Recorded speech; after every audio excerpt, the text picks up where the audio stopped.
Yesterday is history. Tomorrow is a mystery, but today is a gift. It is not our abilities that show what we truly are. It is our choices.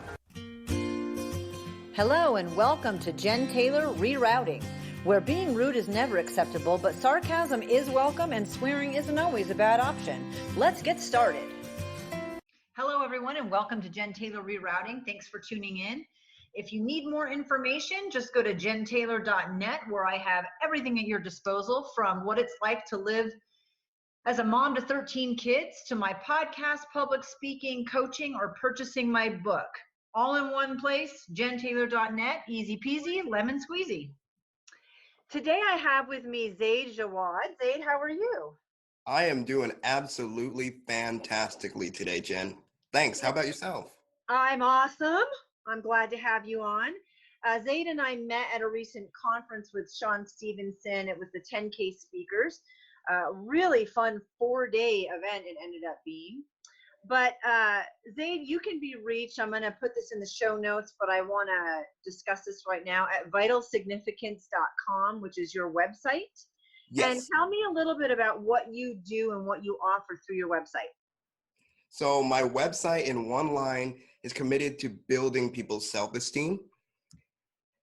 I like to do it in a very holistic manner. So I take the big concept of self-esteem on there, and I look at the many different ways we can improve it through our health, through our social competence, and of course, through things like finding your purpose and worth.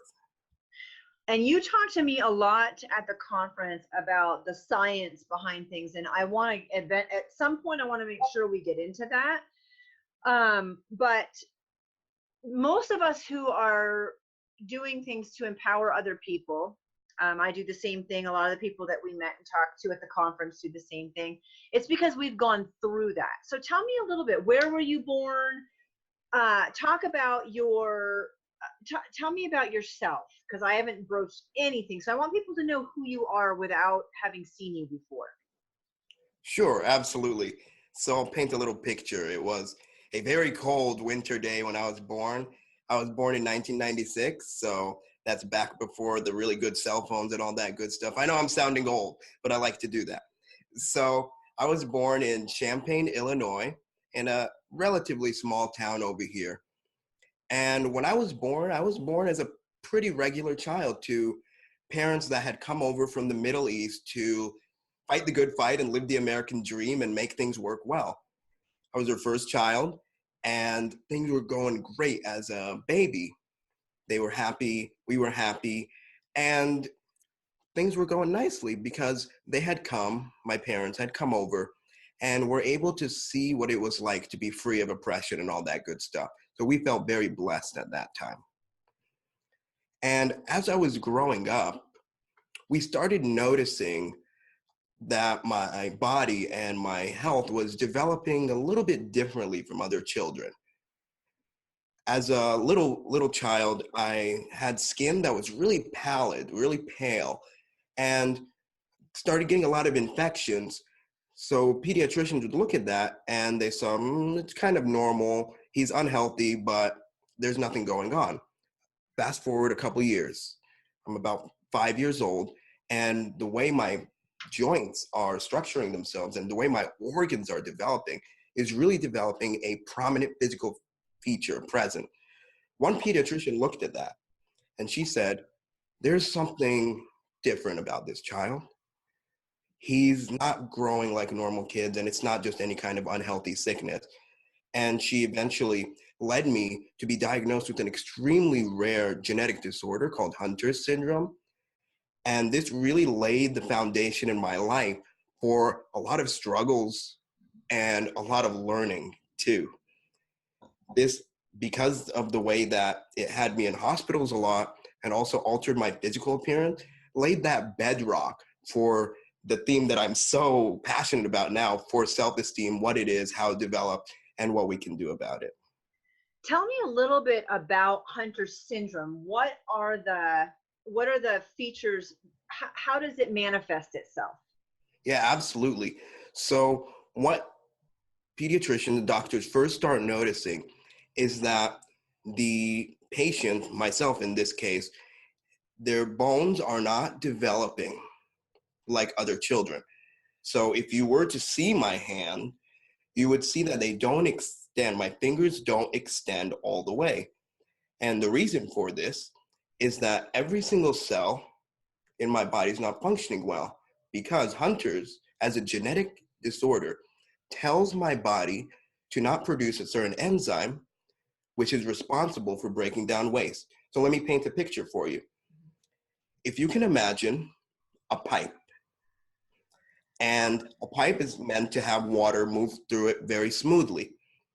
Well, with Hunter's syndrome, instead of water getting in there, you have a lot of mud getting in there. So it starts to fill that pipe up, and the pipe can't function to move water, and it is unable to function as it's supposed to. So my cells are unable to function, leading to, if you see my hand, fingers not being able to extend all the way.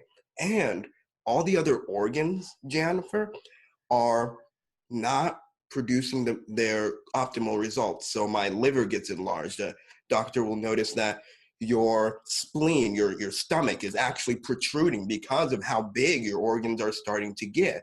Your hearing starts to degenerate. And your height, of course, you're not growing as well as other children too. So I've met you, so I've seen you. And when people go on your website, they can see that. But how tall are you? So I am a fun size of 4'10". Just enough to make the roller coasters. Just enough. Yes, you got the roller coasters. I see. I didn't even think to ask you that. That's awesome. Yeah. Okay, so what's the longevity of your disease? Does it change that at all? Absolutely. So that's one of the biggest things that hit my family at a very crucial time was the doctor said he may not live past the age of 15. Because Hunter's syndrome is what they call a degenerative disease. That means you only get worse over time.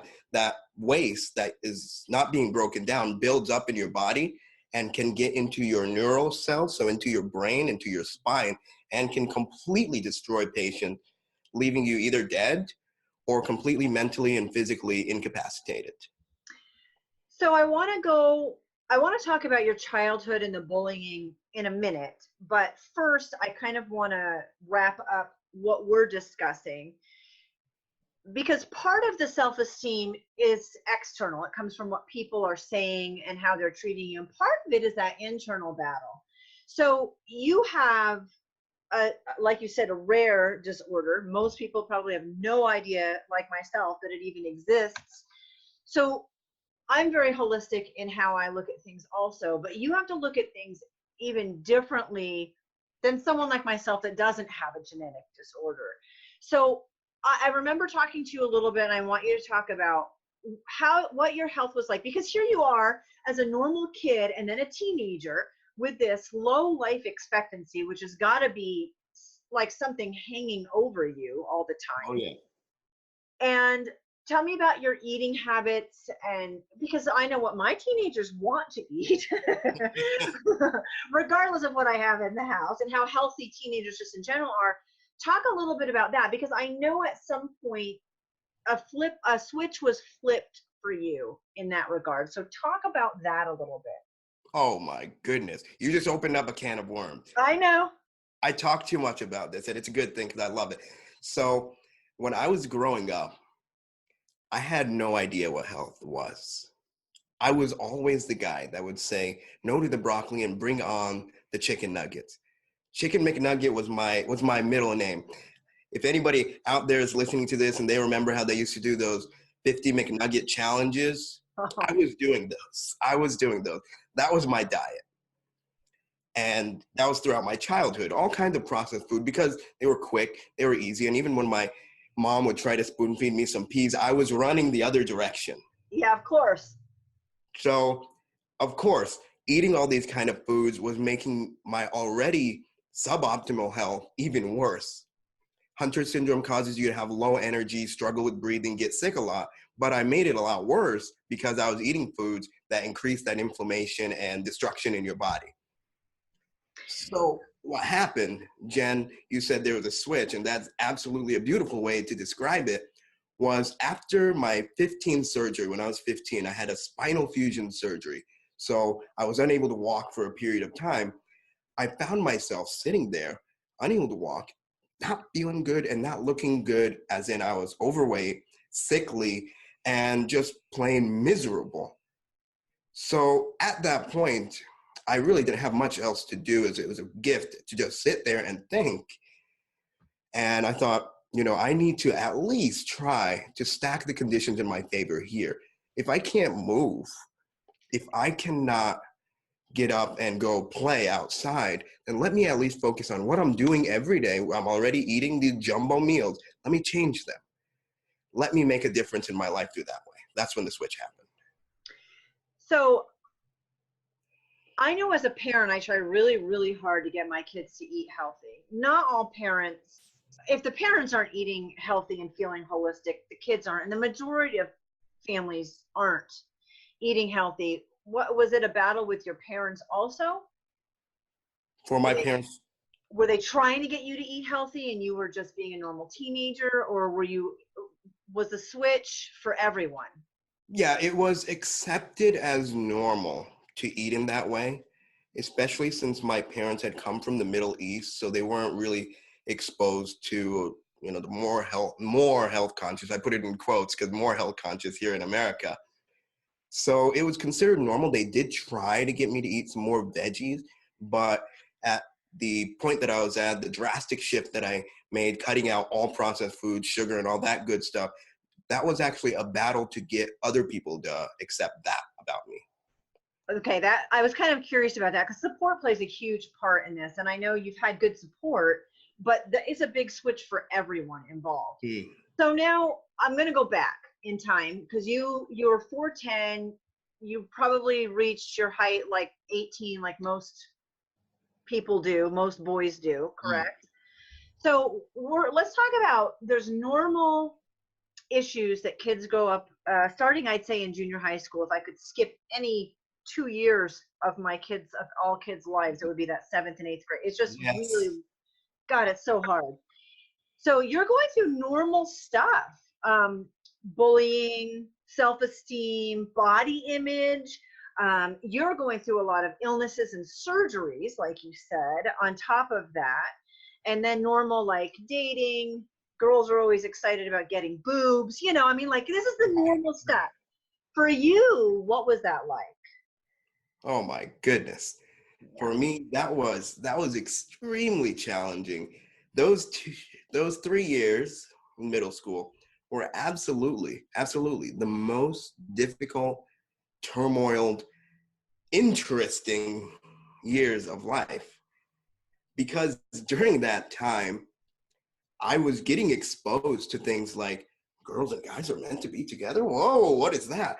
And especially since my friends were dating and holding hands and passing cards and all that good stuff.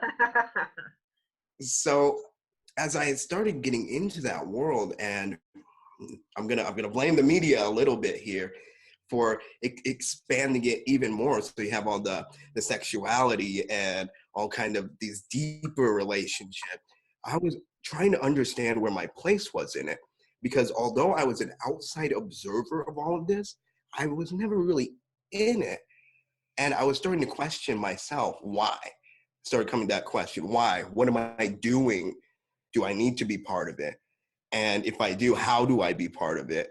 So it was a big period for me of questioning and a lot of just, riding the bus and just imagining what would it be like? How could I find somebody that would give me a card or give me a flower or a candygram, if you have ever heard of that in middle school. And that was really what it was like in there for me.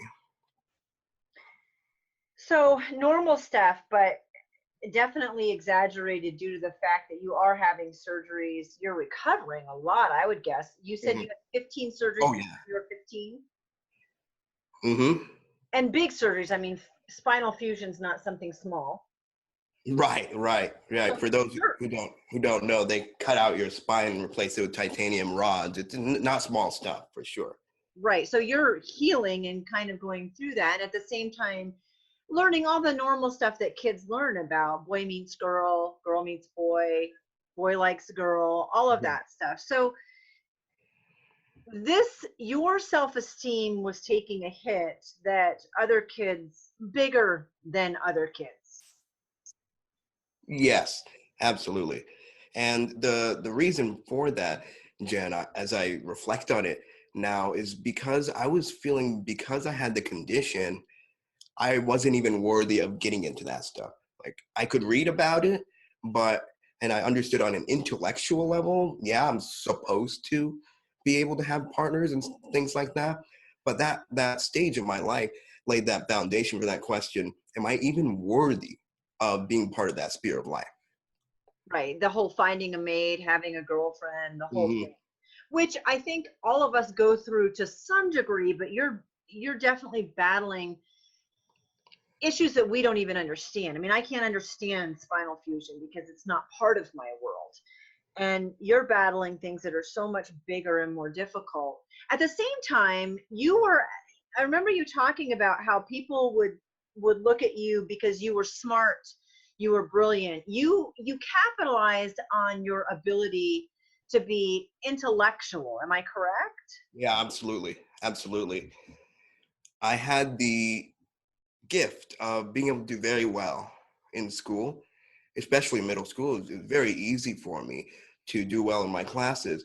And on top of that, because I had the condition, I had a lot of accommodations from teachers. So they were a lot more lenient for me, which made me very esteemed in the eyes of some students. They're like, wow, this guy's, he's not even the teacher's pet. The teachers love him and they give him good grades and they give him good advice and they invite him to these pizza parties and all this stuff. I want to be part of that. So that's how people saw me, as kind of a conduit to other things, and as this really interesting guy that can somehow maintain a positive nature although he has all these things going on. Because a lot of people, you can see my condition. It's not something I can hide very well. So people knew there was something going on here, even bullies at a point. I think that's a really big thing that I like to share with people, is that even bullies that used to call me names and all this kind of things would start seeing me as a person that I maintain my positivity. So then instead of, trying to put some ice to trip me, instead of giving high fives by the end of the second year. Okay, so you actually had a switch in the bullying because people related to you or stood behind you or supported you. They saw that no matter what they did, I was still going to show them love. They saw that even if, so here's a great illustration I like to show people. So we have these tests. I know everybody knows what a test day feels like in middle school. Every student's nervous, everybody's ready to go, and all of a sudden you hear a voice, hey, who's got a pencil? Well, this is the class bully saying that. And of course, none of the other students they know who he is and what he does. So I take out my pencil and give it to them. All of a sudden, I formed a connection that nobody else does with them. And that was a strong point. So you kind of triumphed and got through that childhood bullying through just being positive and loving towards them. Absolutely. Okay. So that's a that's a great tool. So the biggest thing, I'm going to ask you a super bold-faced question. Through all those surgeries, through all of the pain, which I'm certain there was excruciating levels of pain, through Oh, yeah. through all the normal stuff, the feeling unworthy, was suicide ever a thought? That is a very powerful question. And for the sake of your audience out there, I would say yes, not during middle school, but during end of high school, when I was going on my spiritual journey. I remember very well standing in the shower and thinking, I need to be done with this because I can't take the pain of trying to find who I am, the pain of dealing with its worthiness. At that point in my life, I can't believe it was only a few years ago. I didn't think I should be here. Because you're turning 21 this year, is that right? Yes. Yeah, I've got kids your age, so yes, there's a lot of pressure socially just in this day and age, different from what it was when I was the same age in that generation. Social media, everybody being looking like they have this perfect life that you can't ever. Oh, yeah. It's a lie, but it's hard to believe that when you're the one looking at it, feeling like you don't have your act together. So then having a lot that you had to go through. Now, I want to fast forward a little bit through high school. You had your 15th surgery at 15. Have you had surgery since then in the last 5 or 6 years? Oh yeah, absolutely. Right after that surgery, I did the spinal fusion over again shortly after, and then I did a brain surgery, and I had a hernia surgery done recently, completing now. I have 20 surgeries at age 20. So Well, it's good for you for doing one a year. That's I know. I love that because now I can say that this is good marketing. 2020 vision, 2020. Oh my gosh. So when you started making changes and looking at things holistic, you decided something had to change. At what age were you when you decided something had to change with diet, exercise, stuff like that? That was when I was 15. Okay, so what that's a huge undertaking. Huge undertaking. So where did you start and what did that journey look like for you? So the way it started, honestly, was completely through vanity, superficial. I hated being fat because before then I had at least work out as much as a hunter's patient can, which meant kind of walking around lifting a couple dumbbells. But that was enough to keep my body looking relatively fit. So when I gained a lot of weight from not being able to move and from eating worse than I ever had, the first thing I started thinking, yeah, I don't like the way this looks. I'm watching these martial arts movies and I want to be cool. So that's the honest answer of how it started. I just wanted a better body. And as that developed, however, as I started realizing, well, some of these workout muscle milkshakes and things like that are not working very well. I'm feeling worse. As I started realizing that, I was like, okay, I need to switch again. I need to try to find a way that works. And that's when I started going into this holistic idea that you need to eat clean foods, not just foods that will help you build muscle. You need to sleep well, not just see how long you can stay up without falling down. And with that, that began my health journey. I started going into, since I liked martial arts at the time, I started looking at Eastern martial arts, so Kung Fu and philosophies like that. Because again, at first, it looked cool. But as I started reading the book, getting exposed to this way of life of thinking, oh, you can start, what is this concept of letting go of the past, of living in the moment? These are the first time I'd ever heard of mindfulness and presence and these things. So it opened the door for me, Jen. It absolutely opened the door for me. Right there. I think that journey is really similar to a lot of people. Vanity is a great place to start. It's a great place to start because all of us are, we all have a level of vanity.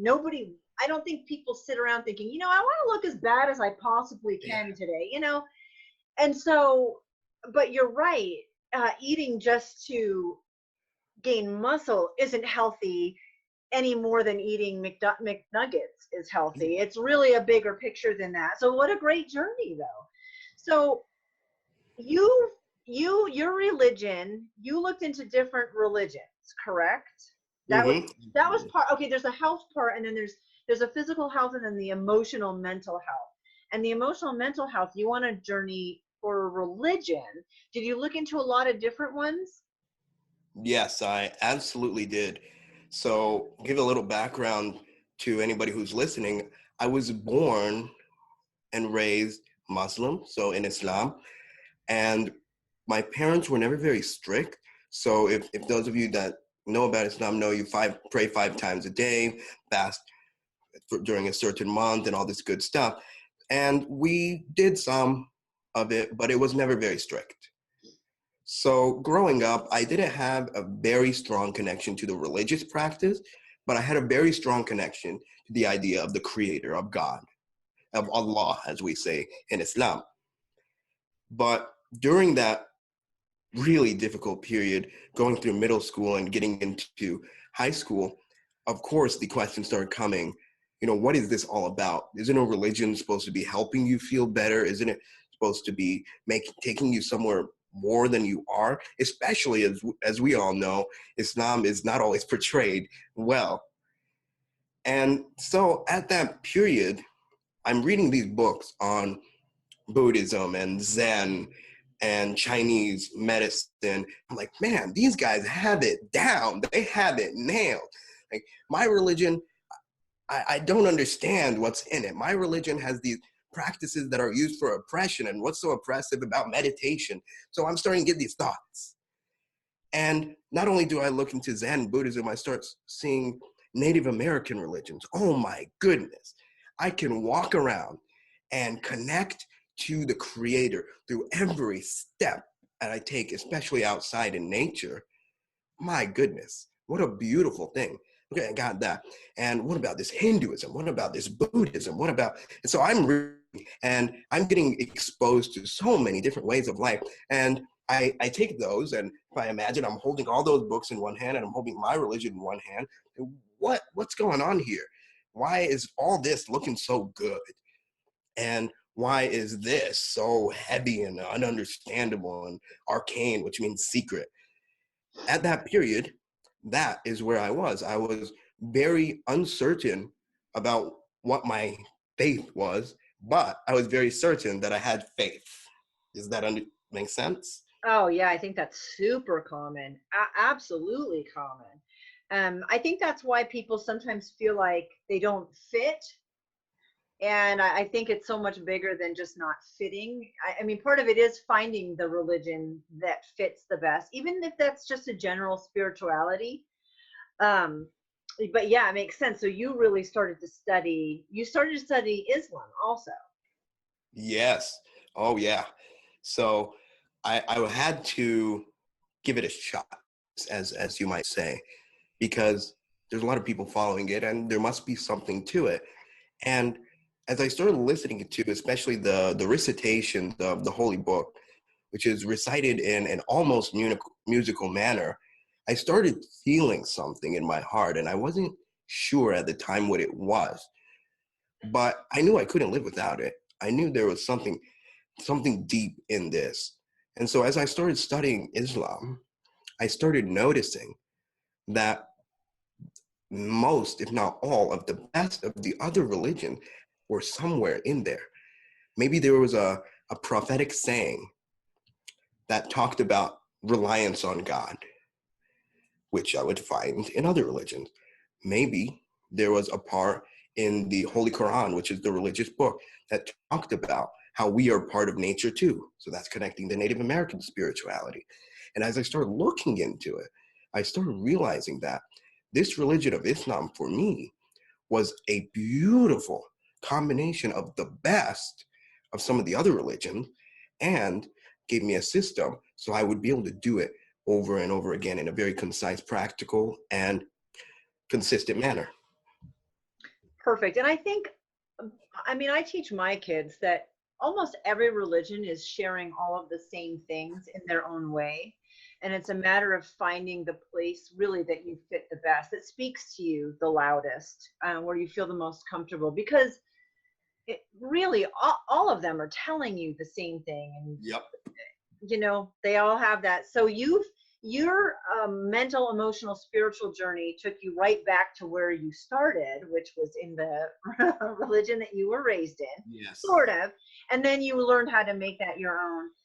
And now, on top of that, with the way that you were feeling unworthy previously, I know in the times that I think that we all attract where we are and who we are. So were you dating at that time and just attracting people that were not healthy? At that time, I was not even dating. Okay. I was so terrified of the opposite gender that the only dates were happening inside my mind. Those were the only dates because the level of fear that I had of the opposite, going and interacting with women, and then young women, was absolutely off the charts. Like, I had no idea how to interact with women, no clue at all. Well, you're just turning 21. Most men at 40 don't know how. So Right.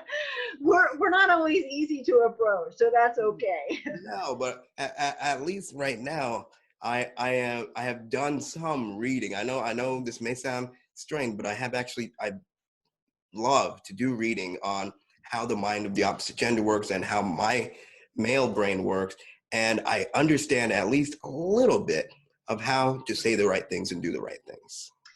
And but the women that you found yourself attracted to were probably women that were not healthy.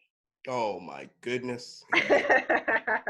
Very up to very recently still.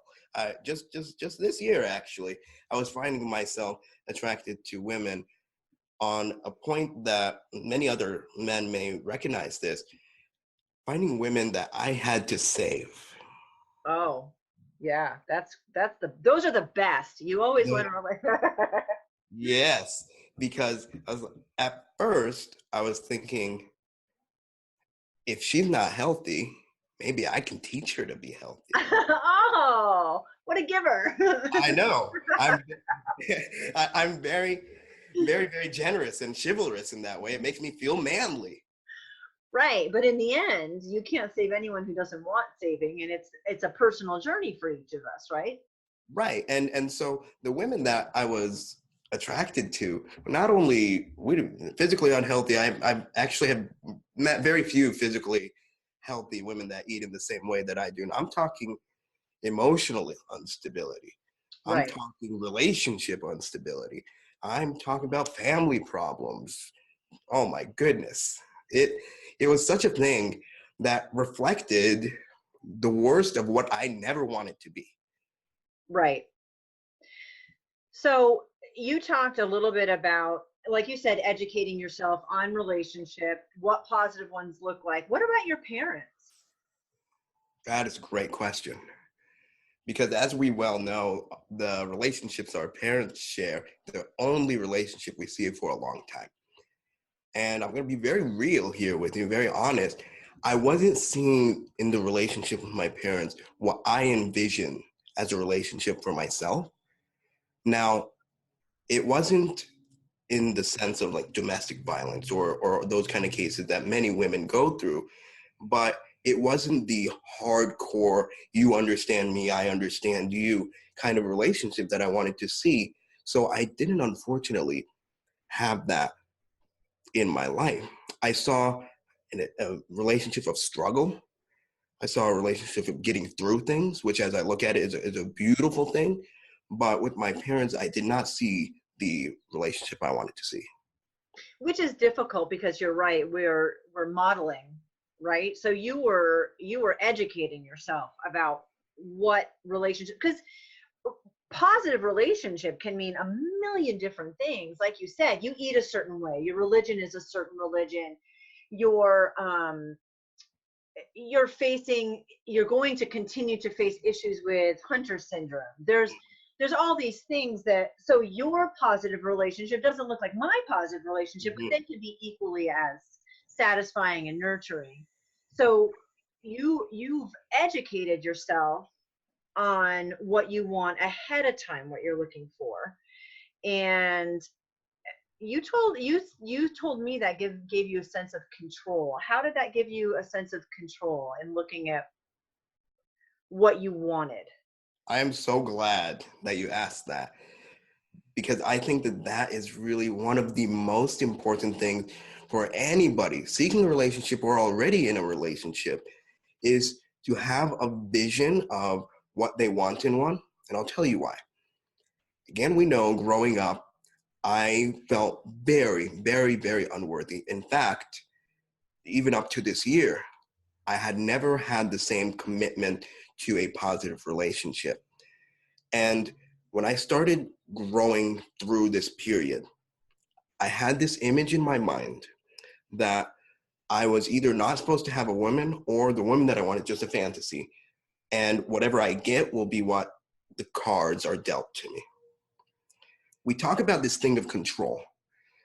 We talk about taking charge of your life and really making a difference where you are and making the most of what you have, and being able to actually write down on a piece of paper what physical qualities you're looking for, what emotional style, what communication style. Oh my goodness, how much of a beautiful sense of control that gives you. Because all of a sudden, you've just gone in a single 5-minute paper session from a person who is completely lost, undirected, and feels like you're just waiting for something to happen, to at least, I know what I want, so that when I see it, I will know how to grab it and take advantage of it and understand how precious it is to me. So I was given advice 1989 when I went to my second year of college. This was pre-Zayd birth, you know. I was given advice to do that very thing. Write down what you want. And now it's the same thing. I'm going to compare relationships to buying a house. But when you want to buy a house, you can write a list of what you're looking for. How many bedrooms, how many baths, how much property. And you know that if you have 5 things on them, if you can get 3 or 4, you're doing pretty well. Because sometimes I think I still have my list. It's been rewritten because time has passed. Not rewritten in what I want, but it just, the paper wears out, you know. Mm-hmm. But what I want today in a relationship is the same thing I wanted in 1989. Knowing that you can't always get what you want. I'm with one of the nicest people I have ever met.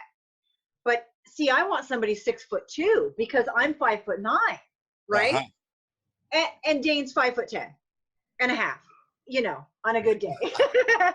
So all I'm saying is, in that writing of what you like, and my physical list really, except for height, I just wanted somebody that wanted the same sort of lifestyle. Exactly. So physically, that meant you were in better shape because you lived a healthier lifestyle. You ate a cleaner diet, whatever those things mean, right? And I remember one of the first things I put on my list was that I wanted somebody who had a sense of humor. Everyone has a sense of humor. Not everyone makes you laugh. Yeah. So the list is great, and it gives you goals. And when you're dating somebody that's not healthy and you look at your list, it's very apparent that that person doesn't have what you're looking for. And I think it kept me more on the path of weeding out, I guess I would say. So I love that. I love that you did that. That's the advice I would give to people. And it's interesting you say it gives you a sense of control. It really does. I never looked at it that way, though. It does, because in the end, like you're saying here, Jen, you may very well not find exactly what you're looking for, but at least you know what you want. And for so many people, that's actually one of the fundamental questions of humanity, of being a human, is, what do I want? So you have just scratched the surface of doing that, at least for that period in your life. And it is so empowering. It really is. And you realize what you're willing to let go of. I mean, I would rather have the nicest person that I can ever imagine being with that meets all of these other criteria and makes me laugh, who's 5'10" and a half, over somebody who's a jerk that's 6'2". Mm-hmm. Mm-hmm. You really start to realize what things are important to you and why. And at the sense of worth, that whole area of feeling worthy, you'll start to have something to look at. And again, kind of like in our earlier conversation, nobody looks at themselves like, I'm going to look bad today. Same thing here. If you are looking for a relationship, you're probably not going to write down, yeah, I'm looking for somebody that's controlling. I'm looking for somebody that's unstable. I'm looking for somebody that just doesn't take care of them. You're not going to see that. So again, that's that rewiring, reframing, or what do you call it, Jen? Rerouting. Rerouting. Yes. That's right. So you're doing the emotional, mental, spiritual, physically. How long did it take you physically? You did enormous changes in your diet to eat on a more holistically geared. How did that make you feel? Did stuff taste bland? People really complain about making those changes, and then you hit a point where it's just it's just who you are. So tell me about your journey in the diet and the weight loss and the exercise a little bit more. Okay, absolutely.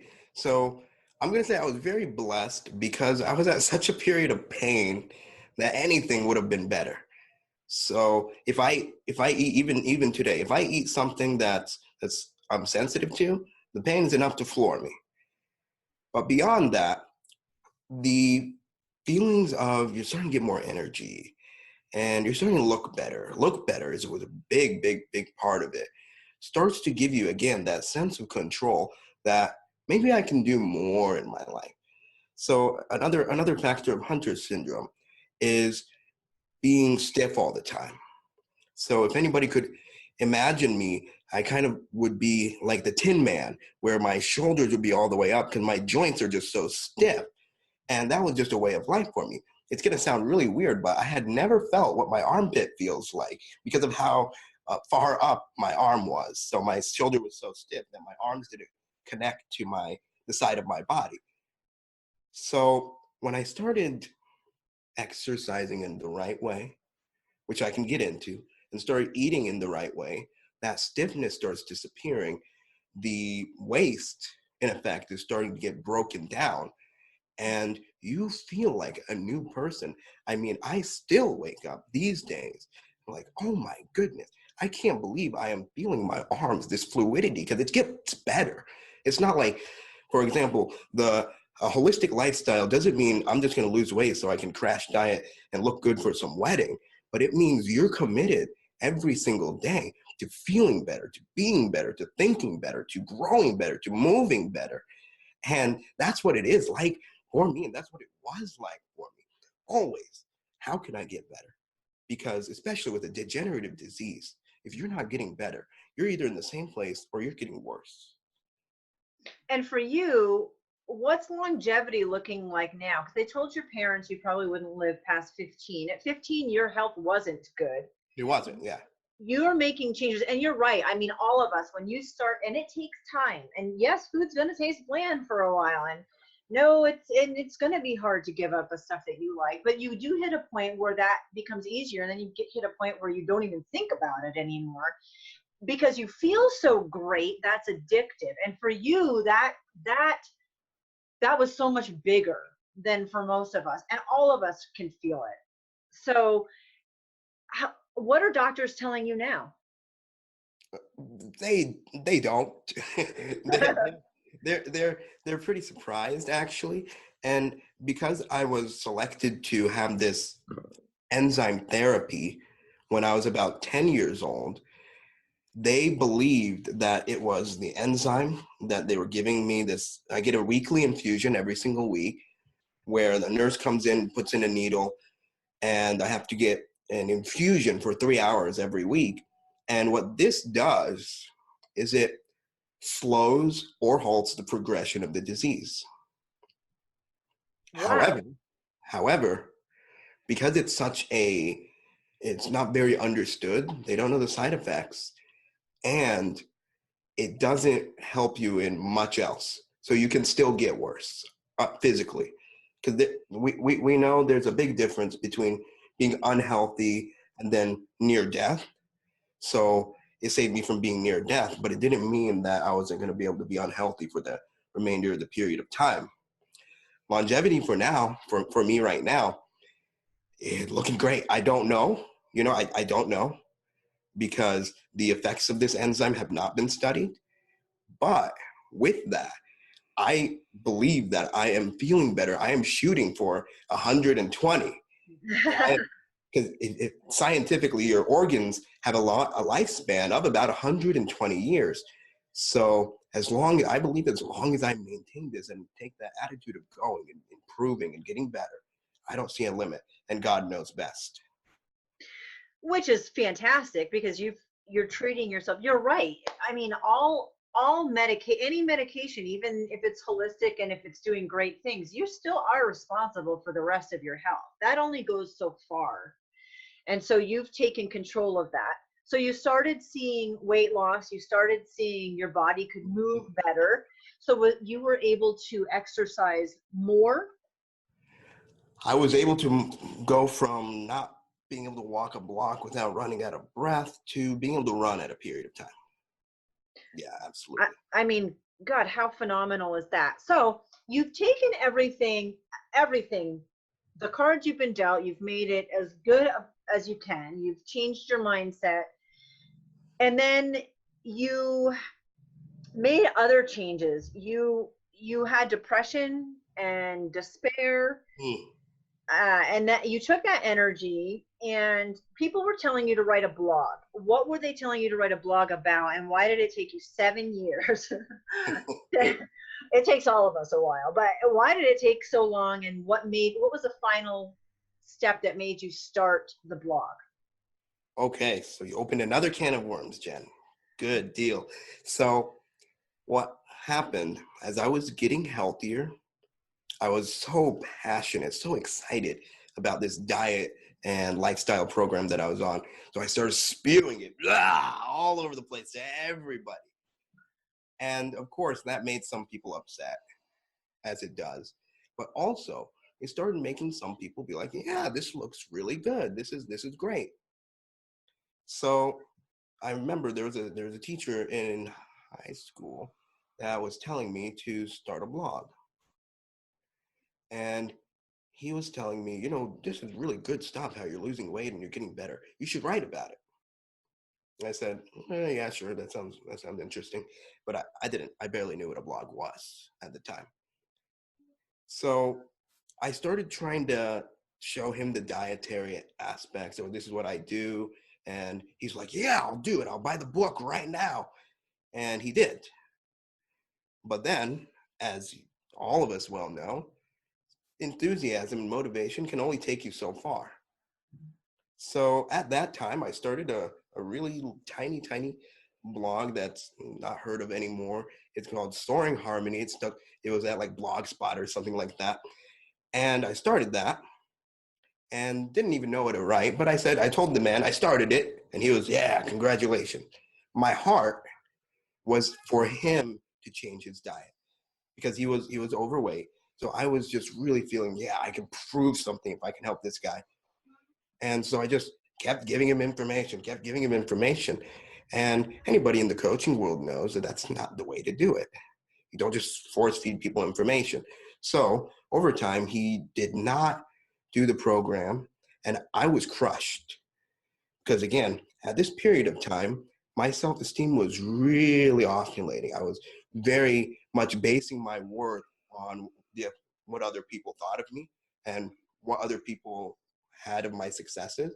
So I felt like his failure was mine. And I was like, if I can't help this guy, I can't help anybody. Quit on that blog. I don't know what I'm doing here. I feel like being outside in nature a heck of a lot more than working with people.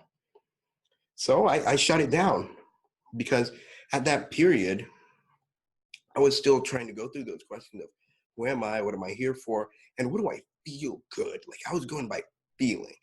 So I was thinking, I feel a lot better outside in nature than going inside and trying to talk to people and be at school and all these things that are so complicated and beautifully human.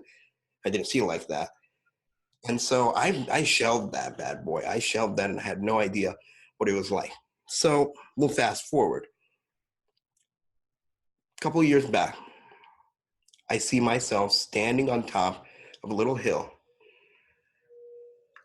I have no shirt on. I am barefoot, and I had climbed up. This was my first year of college. I climbed up there. It's a very hot day and pouring sweat. And I look around me at a big prairie.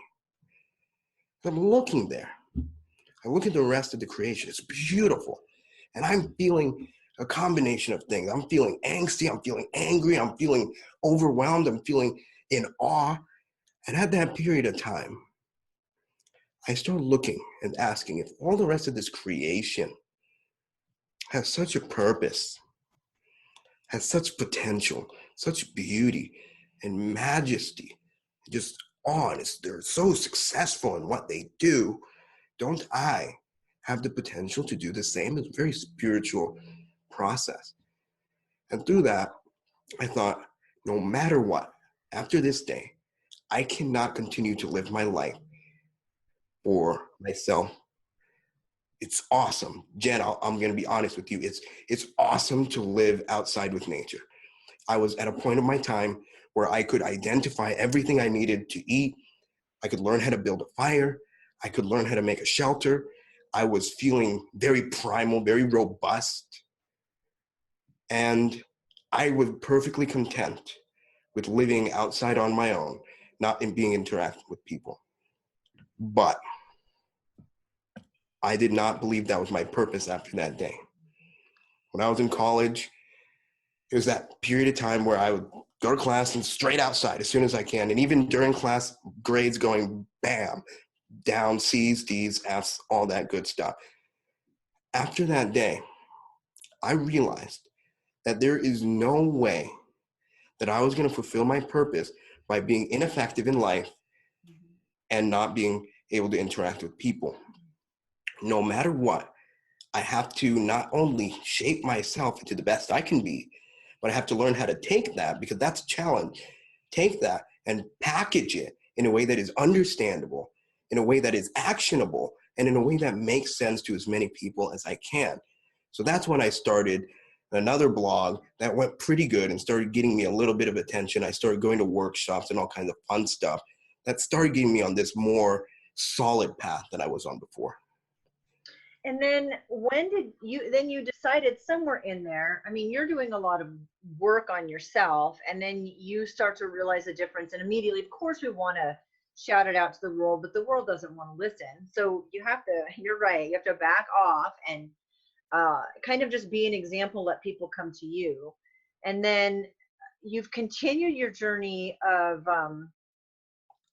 like going to conferences and workshops and learning and growing and pushing yourself with fears like public speaking, learning that a lot of it is in the attitude that we have, that we can't control the exterior, everyone else, the things around us to a great degree, but we do have control of ourselves. And then who was your mentor? I won't say his name. Okay, that's fine. Because he was the type of person that doesn't necessarily want everybody to know who he was. However, also the type of person that he was a person who listened. Now, I would say that with great simplicity, but it's, as many of us well know, it's something that can be so valuable and is often not found in our lives.